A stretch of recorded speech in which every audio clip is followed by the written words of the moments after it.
Hey there!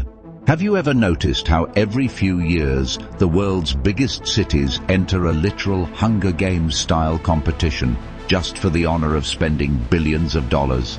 You see the fireworks, the shiny new stadiums, the athletes making history. It looks incredible, it feels incredible, but then the games end. And while the athletes take home gold medals, the host city is usually left with a mountain of debt, empty stadiums, and a bill that takes decades to pay off. Montreal hosted the 1976 Olympics. They finished paying for it in 2006, 30 years of debt for a 2-week party. So here's the question. If hosting the Olympics almost guarantees losing money, why is every country still desperate to do it?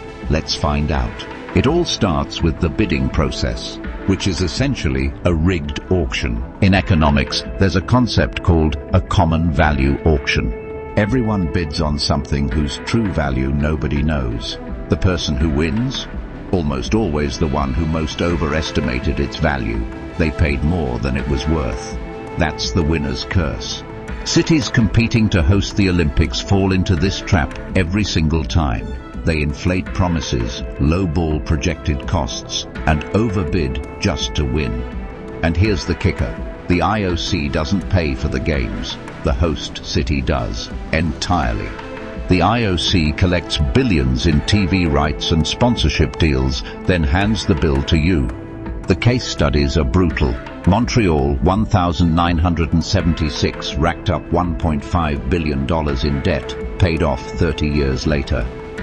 Rio 2016 needed a $900 million government bailout just to finish the games. Not profit, not break even, just survive to the closing ceremony.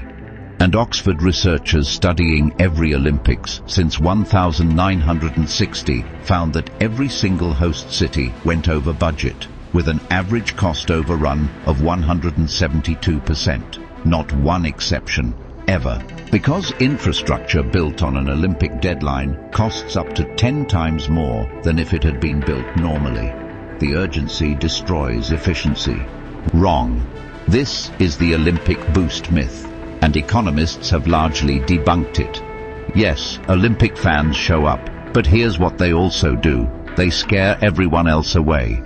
Would you plan a regular vacation to a city during the Olympics? Prices are sky high, hotels are packed, streets are chaotic. Regular tourists actively avoid host cities during the games. This is the crowding out effect.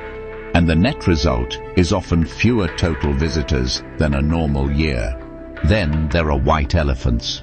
Those gleaming venues built for the games that become completely useless the moment the torch goes out. Athens 2004 is the most haunting example. Photos taken just years after the games show venues completely overgrown with weeds, billion-dollar ghost towns.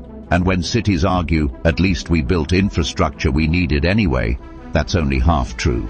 The question is just whether that ad is worth the price. One word: soft power.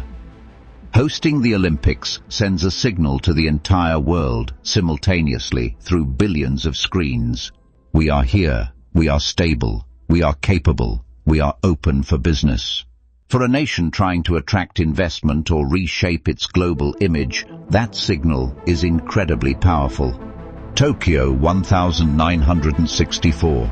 Japan used the Olympics to announce its comeback to the world less than 2 decades after World War II. It worked brilliantly. Beijing 2008. China spent $40 billion projecting the image of a modern superpower.